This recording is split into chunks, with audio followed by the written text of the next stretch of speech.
Hey guys, what's up?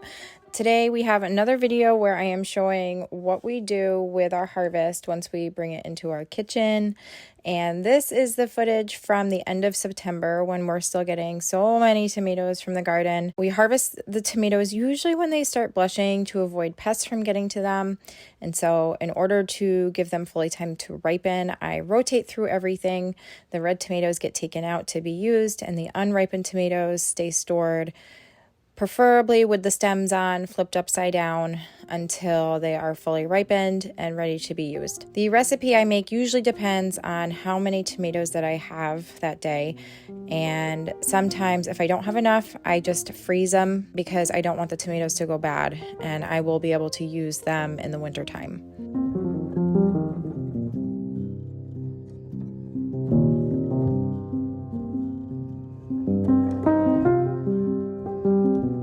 I also have all of these fresh green beans from our garden. I'm going to go ahead and wash them.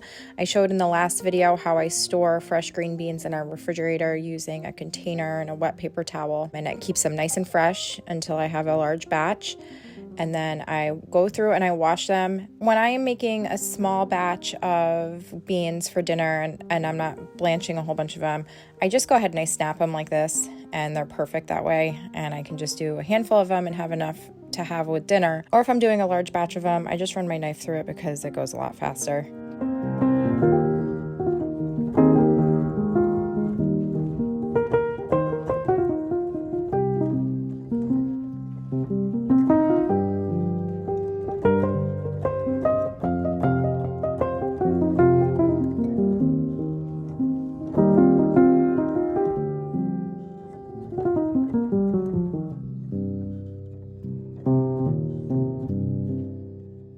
I have a mixture of yellow wax beans, green beans, and the royal burgundy beans. The purple ones are the royal burgundy, and those turn green when they're cooked. So I have some that I'm keeping off to the side to have with dinner tonight, and the rest are going to go in for just a few minutes just to blanch them. I drain them and then I put them into this colander with ice so that I can cool them off and stop the cooking process.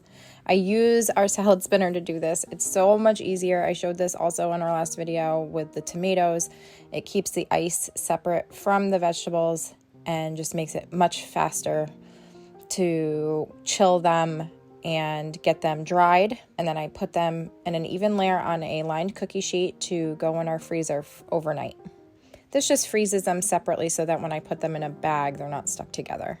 And I also am going to be doing the same thing with the bell peppers, except with the bell peppers, I am not going to be blanching them. We're just going to wash them really well, cut them into strips, and then put them in an even layer, also on a lined cookie sheet, or in this case, I'm just using tin foil and then putting that tin foil on top of the beans and sticking them in our freezer downstairs. And they freeze separately and they don't stick together when I have them in a freezer bag to use when I cook with them later.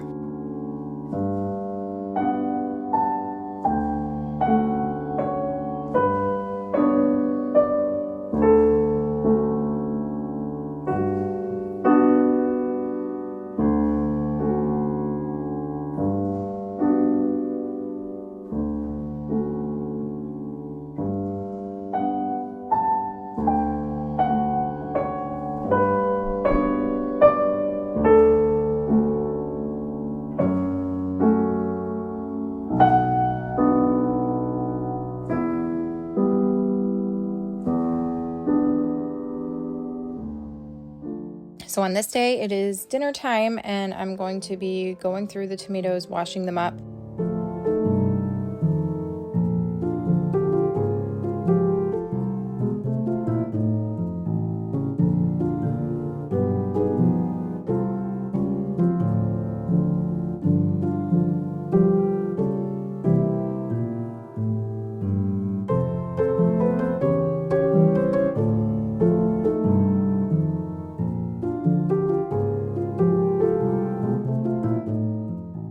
I'm just going ahead and making a roasted tomato meat sauce to go with pasta for dinner tonight.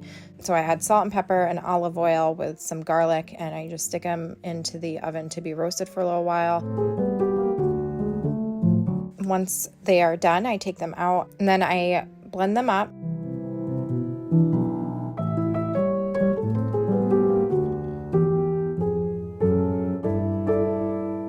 I run them through a metal strainer just to get out any extra seeds. You can leave the seeds in, it really doesn't change the flavor.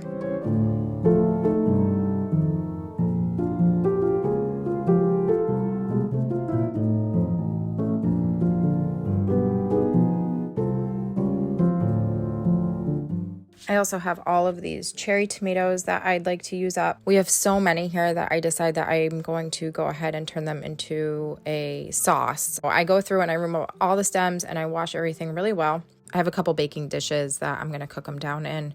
I add salt, some pepper, and a little bit of olive oil, and they just go right in the oven.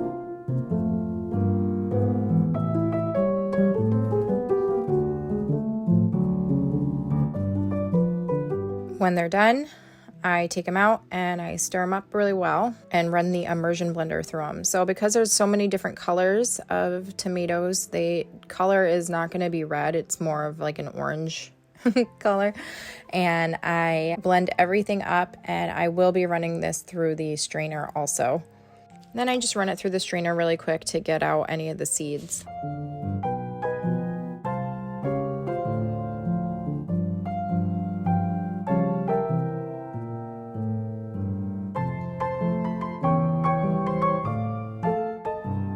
Because I'm not going to be canning this today, and I probably want to add this to some other sauce, I just put them in jars to keep in our fridge for a day or so until I figure out what exactly I want to do with them. But at least the tomatoes got used up and they didn't go bad.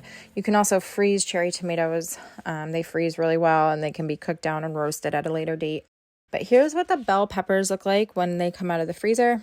They're all frozen separately, so they will not stick together in the freezer bag, which is really nice. And you go to take out the bell peppers, they're not stuck together or clumped together in any way. And the key is just to make sure that they are dry and in an even layer when you put them in the freezer the first time. And the same thing with the green beans.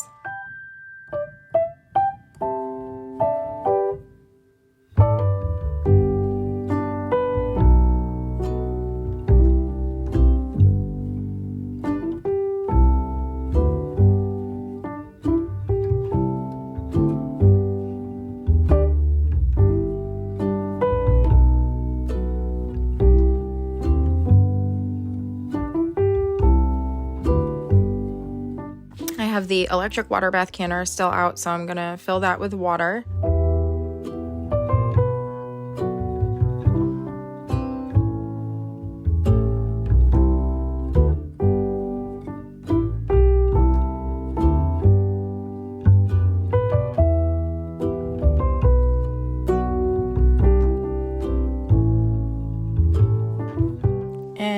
This harvest from probably the day before that I need to rotate through. So I'm separating out the ground cherries and the spoon tomatoes and taking out any ones that might be kind of yucky.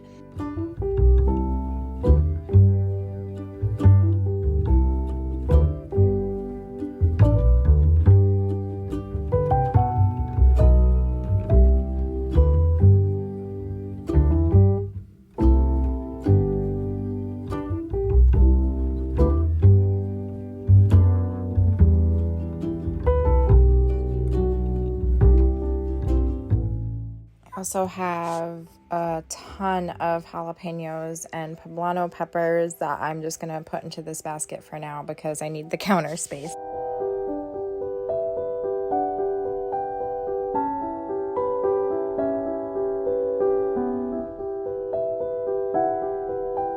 Now I'm going to go through these slicing tomatoes and get them washed up, get the stems removed, and drying on this towel.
have a ton of tomatoes today, and I decide instead of taking up room in our freezer, I'm just going to go ahead and blanch them and probably combine them with the cherry tomato sauce I made the other day.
Some days I like to use our food mill, and some days I just use our immersion blender and then strain out any seeds or skins that I don't want.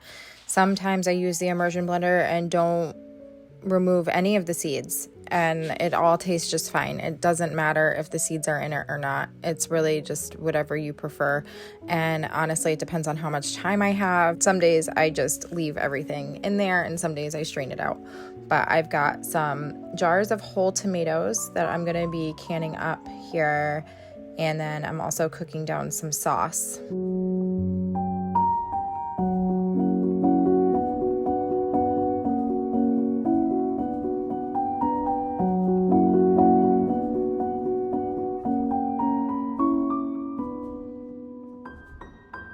So I went ahead and I added the jars of cherry tomato sauce to the new batch of sauce.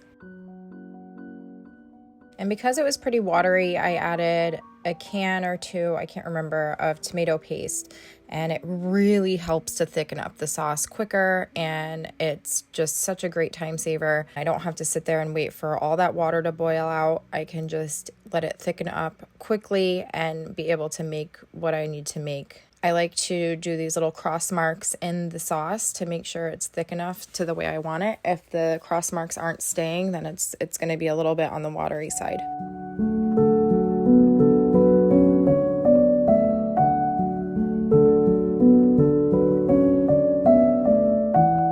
Here I added the whole tomatoes to the water bath canner. Needed some more water.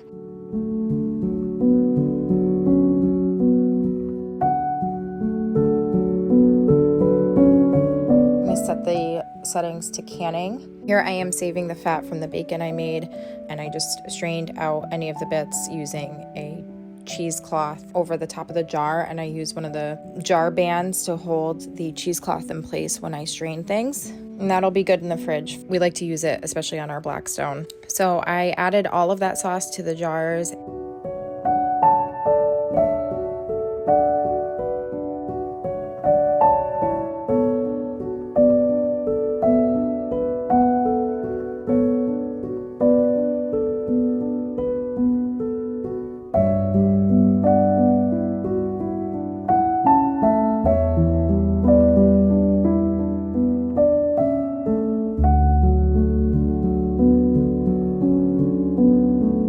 Whole tomatoes are done. So my husband was giving me a hand while I did other things, and he went ahead and took the jars out for me.